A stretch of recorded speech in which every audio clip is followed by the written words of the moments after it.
안녕하세요. 결혼한 지 20년 된 40대 여성입니다. 지금도 제가 어쩌다 이런 일을 겪게 된 건가 싶은데, 이날 이때까지 제가 얼마나 대단한 업적을 이룬 것은 아니어도 남에게 피해주지 않고 최선을 다해서 열심히 살았거든요. 그런데 최근에 시부모님을 비롯한 시댁 식구들과 겪어야 했던 갈등은 제가 제대로 살아온 게 맞나 싶은 의문을 갖게 하네요. 정말이지 생각하면 할수록 어이가 없다니까요?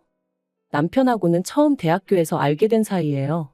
다만 같은 전공은 아니었는데 어쩌다 보니 같은 교양 과목을 듣게 되면서 서로 안면을 트게 되었죠. 참고로 당시 저는 2학년이었고 남편은 막 복학한 저보다 4살 많은 선배였어요. 그래서 저는 남편이 남자로 보이고 안 보이고를 떠나 그냥 너무 불편했는데 남편은 아니었답니다. 자기 말로는 저한테서 빛이 나더라며 첫눈에 반했었다나요? 하지만 남편이 아무리 듣기 좋은 말을 해줘도 별로 개의치 않았어요. 사실 그때만 하더라도 저는 누구랑 연애를 하는 것에는 별 관심이 없었거든요. 그래서 남편이 사귀자고 할 때마다 이 핑계 저 핑계 대가며 번번이 거절했는데 글쎄 남편이 포기를 안 하는 거예요. 그리고 그게 1년 이상 지속되니까 나중에는 어이없기도 하고 웃기기도 하고 얼마나 내가 좋으면 저 오빠가 저러나 싶더라니까요. 그래서 결국 알겠다고 했어요. 이제 와서 말이지만 솔직히 당시 제 속마음은 그래 사귀자는 거지 결혼하자는 것도 아닌데 사귀어보고 아니다 싶으면 차버리지 그런 생각도 있었거든요. 하지만 제 예상과는 달리 저희 두 사람의 연애는 8년이나 이어졌고 결국엔 부부의 연까지 맺게 되었네요. 이제 와서 말이지만 결혼까지의 과정이 순탄치만은 않았어요. 사실 결혼 이야기가 막 나오기 시작했을 때만 하더라도 당장 저희 친정 부모님부터가 더는 시간 끌지 말라며 이러다 결혼 안 하게 되면 저도 그렇고 남편에게도 좋을 거 없다시며 성하셨거든요. 그리고 남편은 진작부터 결혼 이야기를 꺼내던 사람이었으니 저희 친정 부모님의 이런 말씀을 너무나 기쁘게 받아들였어요. 그런데 문제는 그 시기에 아버님이 하시던 사업이 부도가 나버린 거죠.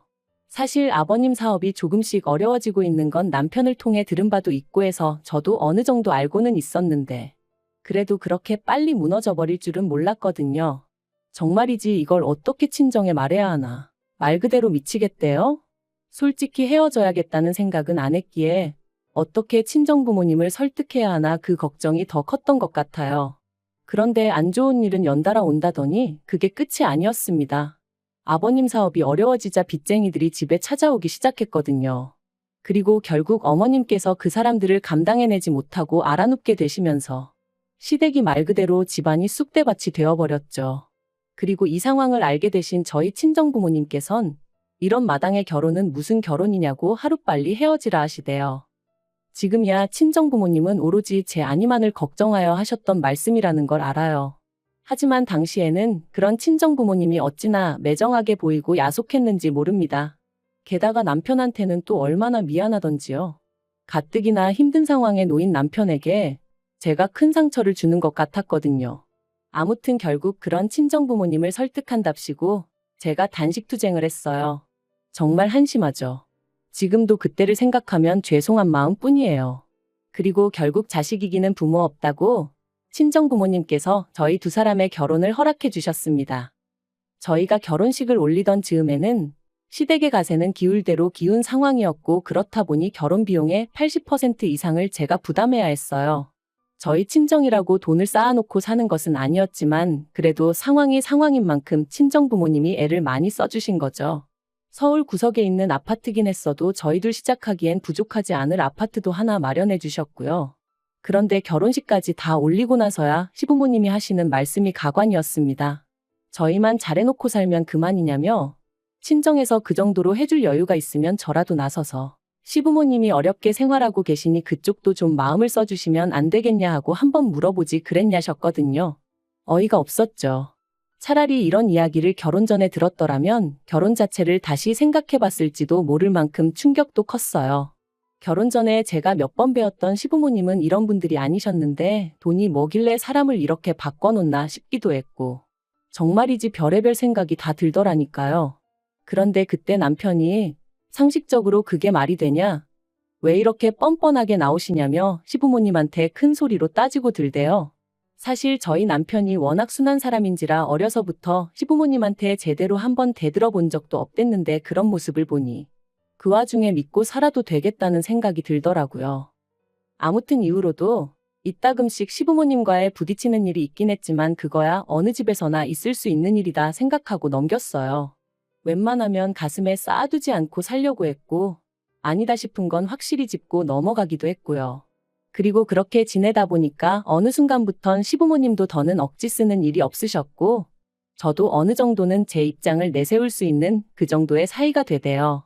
그러다 저희가 결혼한 지 6년 차가 되던 무렵이었습니다. 제가 육아 때문에 쉬다가 복직한 지 얼마 되지 않았을 때기도 했고요. 좀처럼 동네 분들하고 어울리는 일이 없으셨던 어머님이셨는데 하루는 당신도 꽃 구경이 가고 싶으시다며 동네 분들과 나들이를 다녀오시겠다는 거예요. 그래서 저는 잘 생각하셨다고 다녀오시라 했지요. 그런데 며칠 뒤 평소처럼 직장에서 일을 하고 있는데 어머님이 크게 넘어지셨다는 연락을 받았습니다. 놀라서 한달음에 병원으로 쫓아가니 끙끙 앓고 계신 어머님이 누워 계시대요. 어쩌다 넘어지셨냐니까 다른 사람들 걸음이 어찌나 빠르던지 그거 쫓아가다가 넘어지셨다는데 얼마나 속상했는지 몰라요. 그리고 의사가 하는 말이 원래도 관절이 안 좋으셨던 것 같다면서 이참에 수술을 받으시는 게 좋겠다더군요. 어머님도 수술만 받으면 날아다닐 듯 걸어다닐 수 있을 거라 생각하신 건지 받고 싶어 하시는 눈치셨고요. 그래서 제가 신우들에게 상의차 연락을 했는데 신우 둘 다 하는 말이 보험도 없는 양반 무슨 돈으로 수술을 시키냐입니다. 그러면서 노인네가 무슨 나들이는 나들이냐고 그걸 가라고 부추긴 제가 문제라는 식으로 몰아가는데 어이가 없었죠. 자기들은 어머님 모시고 어디 한번 가지도 않았으면서 제가 다 화가 나더라니까요. 그래서 돈 문제면 신경 쓰지 말라고 했어요. 사실 제가 저희 친정부모님 보험 들면서 시부모님 것도 들어놓고 있었거든요. 보험비야 그거 얼마 되지도 않았고 말한다고 신우들이 줄 것 같지도 않아서 그냥 제가 내고 있었고요. 한편 관절 수술을 받으신 이후로 어머님은 계단을 오르내리기를 무척 꺼려 하셨어요. 사시는 곳이 엘리베이터가 없는 빌라다 보니 외출을 하시려면 계단은 피할 수가 없었는데 말이죠. 병원에서도 재활을 위해서라도 계단으로 다니시는 게 좋다고 했지만 적응되기까지는 어쨌든 시간이 필요하기도 했고 그리고 그런 어머님도 어머님이지만 남편이 그런 어머님이 안쓰러워 안절부절 못하는 걸 보니까 제 마음이 너무 안 좋더라고요. 그래서 제가 결단을 내렸습니다. 그건 바로 시부모님을 아파트로 이사를 시켜드리는 일이었죠.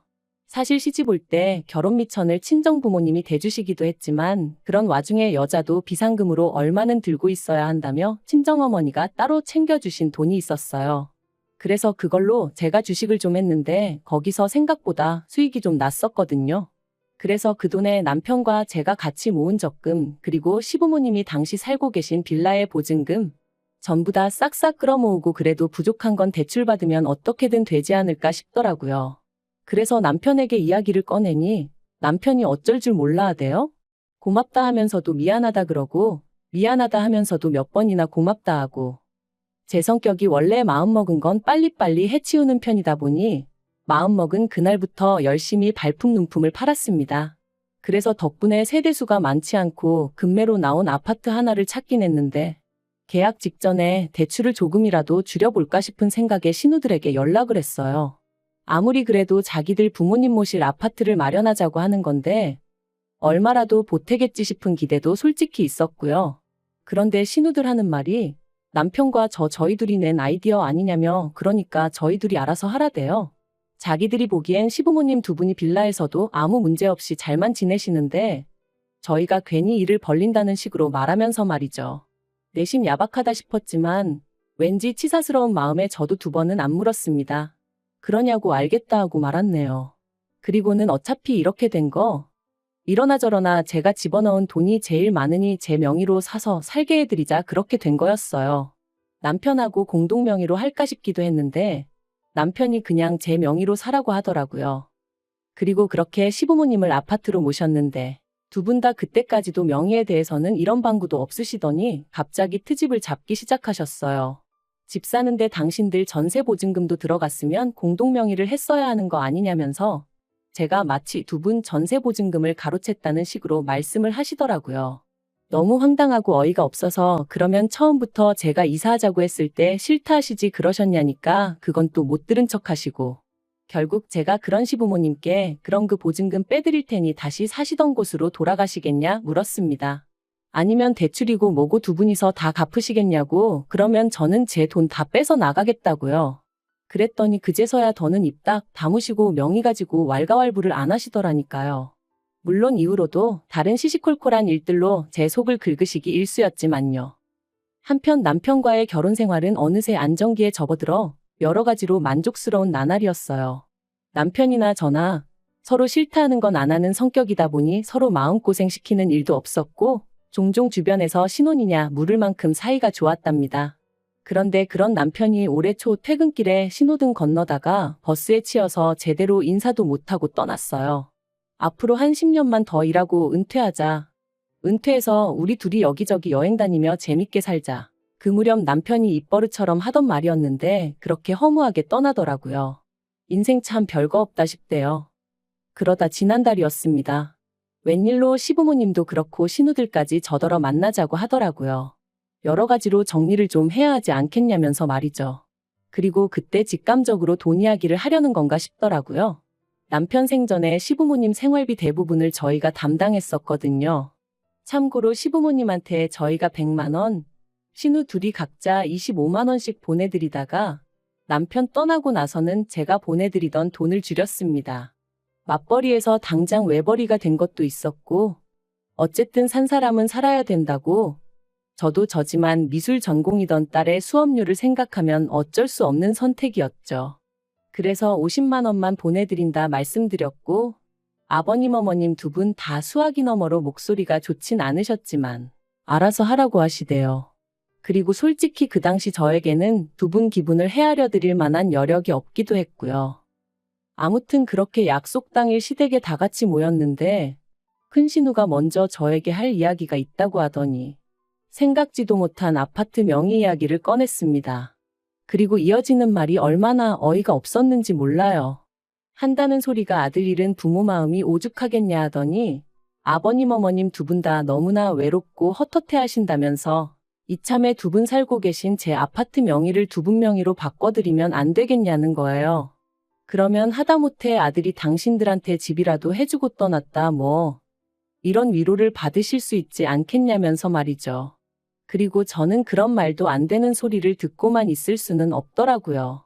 그래서 제가 비록 대출을 남편하고 같이 갚긴 했지만 그래도 제 명의인 아파트인데 명의를 바꿔드린다고 아버님 어머님이 위로를 받으신다니 뭔가 좀 말이 안 되는 것 같다고 싫다고 했네요. 그랬더니 그렇게 안 해주면 제가 언제든 두 분을 내쫓을 수도 있는 거 아니냐며 시부모님이 불안해서 어떻게 사시겠냐고 뭔가 믿고 의지할 만한 그런 게 있어야 할 거 아니냐대요. 그리고는 한다는 말이 걱정 말라며 시부모님 돌아가시고 나면 그 아파트는 다시 저에게 오게 해주겠다는데 솔직히 그 말을 어떻게 믿나요? 막말로 제 손 떠나고 나면 끝이잖아요. 그래서 그래도 싫다. 왜 일을 복잡하게 만들어야 하냐 하고는 거절했습니다. 그랬더니 신우 둘 다 우리 가족을 못 믿는 거냐며 길길이 날뛰는데 못 믿는 건 오히려 시부모님이나 신우들 아니냐 했네요. 제가 재혼이라도 할까봐 걱정되니까 제 아파트라도 어떻게든 가져가려고 그러는 거 아니냐고요. 그러자 신우가 시부모님 재산도 제가 다 가져갔지만 그래도 자기들은 아무 말도 안 했었다면서. 그런데 저는 그 말을 들으니까 우라가 치밀더라고요. 막말로 그 얼마 되지도 않는 전세보증금 진작에 내드리고 세입자를 받았으면 아니 아예 팔아버렸으면 1억은 우습게 남겨먹었을 텐데 말이죠. 아무튼 어쨌든 제 딴에는 어떻게든 시부모님을 좀 더 편하게 계시게 할 생각이었는데 신우한테 그런 소리를 듣고 앉아있으니 내가 무슨 쓸데없는 짓거리를 했는가 싶었습니다. 그래서 마지막으로 대화를 나누고 2주 만에 시부모님한테 이사하실 집 알아보시라 했어요. 지금 살고 계신 아파트 사는데 보태셨던 두 분의 보증금도 제가 10원 하나 안 빼먹고 고스란히 돌려드릴 거니 그 돈에 맞춰서 이사하시라고 했죠. 그랬더니 이제 난리가 났어요. 신우들도 저더러 아무리 자기들 오빠가 죽었어도 그렇지 하루아침에 이렇게 나올 수가 있냐면서. 그런데 제가 느낀 건 남편 죽고 나서 오히려 저를 가족이 아니라고 선포한 건 시부모님과 시누들이었거든요. 하지만 더 황당한 건 그런 와중에 시부모님이 저를 상대로 생활비를 가지고 흥정을 하려 하셨다는 거예요. 이사를 갈 때 가더라도 생활비는 예전처럼 100만 원씩 보내라고, 그러지 않으면 하늘에 있는 당신들 아들이, 그러니까 저희 남편이 저를 용서치 않을 거라나요? 그리고 저도 이때는 눈에 뵈는 게 없었어요.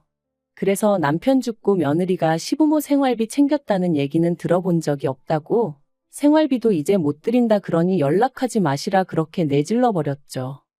그리고 이후로 변호사를 만났는데 변호사 말이 저더러 신경 쓸 거 하나 없답니다. 여러 가지 조건을 살펴봐도 제 명의로 된 아파트고 명의자인 제가 그럴 의사가 없는 한 시부모님이 제 아파트를 가로채는 건 가당치도 않은 일이라면서 말해요. 그리고 저희 딸도 이젠 제가 자기 할머니나 고모들한테 어지간히 시달리는 걸 눈치챘던 건지 자긴 상관없으니 엄마 하고 싶은 대로 해 그러더라고요.